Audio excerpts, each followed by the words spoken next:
Nadeesha Wickramasinghe is a part-time actor, but it's not the job of her dreams. It's just a way to keep afloat while she hunts for a full-time position in Colombo, Sri Lanka's capital.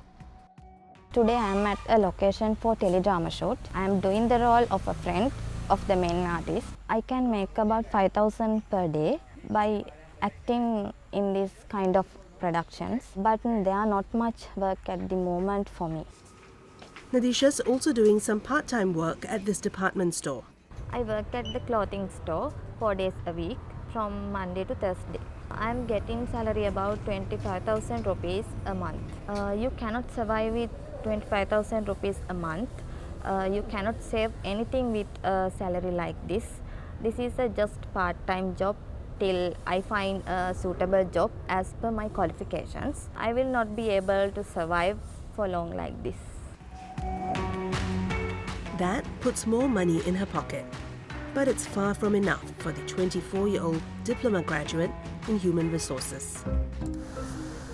Sri Lanka is grappling with a cost of living crisis since its economic meltdown in 2022 led to severe shortages of food, medicine and fuel. A simple meal out with friends now costs Nadeesha 4 times what it used to, at about 400 Sri Lankan rupees. Transport fees also increased 4 times, costing about 6,000 Sri Lankan rupees a month for those taking the bus. Rent is about 10,000 rupees for a basic room, an amount Nadeesha saves by living with her parents. Utility bills for a small home can cost around 6,500 rupees for water and electricity, one of the highest rates in the South Asian region. Right now, Nadeesha is earning about a quarter of what she estimates she needs. My salary expectation is about 60 to 70,000 rupees a month. I think over 100,000 would be ideal with the current situation. I'm still in the lookout for jobs because the ones I found did not pay much or it was too far to travel. She wants to earn enough to support her family and pay for further education. Hoping to increase her paycheck, Nadeesha is already studying to become a chartered accountant. Things are much more expensive after the economic crisis, like transport, clothes, food, electricity and many things. I have not been able to do any savings for my future. I feel like I am being held back in life. The lack of jobs is holding young Sri Lankans back. The island's overall unemployment rate is under 5%, but among young people, that figure is 4 times higher. In Nadeesha's age group, 20% are unemployed.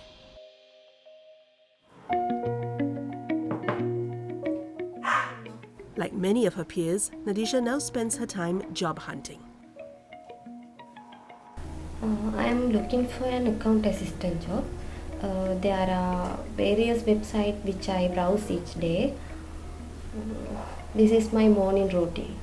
I have been looking for jobs for the past 3 months. I think I have applied more than 15 jobs. I have got replies for about 10. It is a bit frustrating to wait for suitable job for months. Her circumstances are not uncommon. Sri Lanka enjoys one of the world's highest literacy rates of 92% thanks to free public education. But opportunities for its young and educated workforce are scarce. We have gender parity in our primary secondary education. We have high levels of tertiary and vocational training enrollments. But if you look at the unemployment of young people, you can see that a lot of the educated young people are the ones who are struggling. So, for instance, again, if I go back to the labor force survey, around 40% of arts and humanities graduates are unemployed. So if you look at even STEM subjects, because we see that a lot of people encourage STEM education these days, not all STEMs are equal. So there are some fields like biological sciences, agriculture, for instance, where in Sri Lanka, we don't really have the capacity to absorb those highly skilled, specialized graduates. Whereas in fields like IT, for instance, there are much more job opportunities. So what happens in that kind of situation is we spend a lot of time, energy, and resources educating young people, and then they end up not having the opportunities in the country, and the immediate solution to that is simply to migrate because there are plenty of opportunities in other countries. During the crisis in 2022, more than 310,000 Sri Lankans left the country for foreign employment. The following year, close to 300,000 others left for work overseas. Sri Lanka has a population of around 22 million. That means over 2% of the population left the island in these 2 years alone.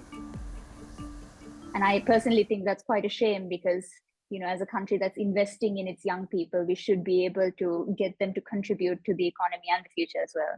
And one final thing I think is, especially in terms of highly educated graduates, if the government doesn't have the resources to invest themselves, they can definitely try to attract FDIs, create more business-friendly environments and things like that to sort of stimulate the private sector to help absorb these graduates and their skills and knowledge, essentially. For Nadeesha, moving abroad is not an option she wants to consider yet. She's going for another job interview. She says if this one is unsuccessful, she won't give up.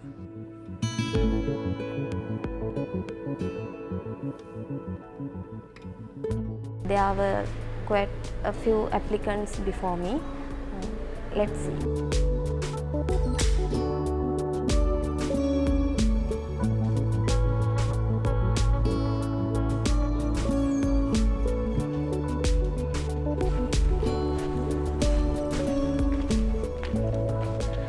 I think I did well at the interview. I am hopeful, but I will keep trying.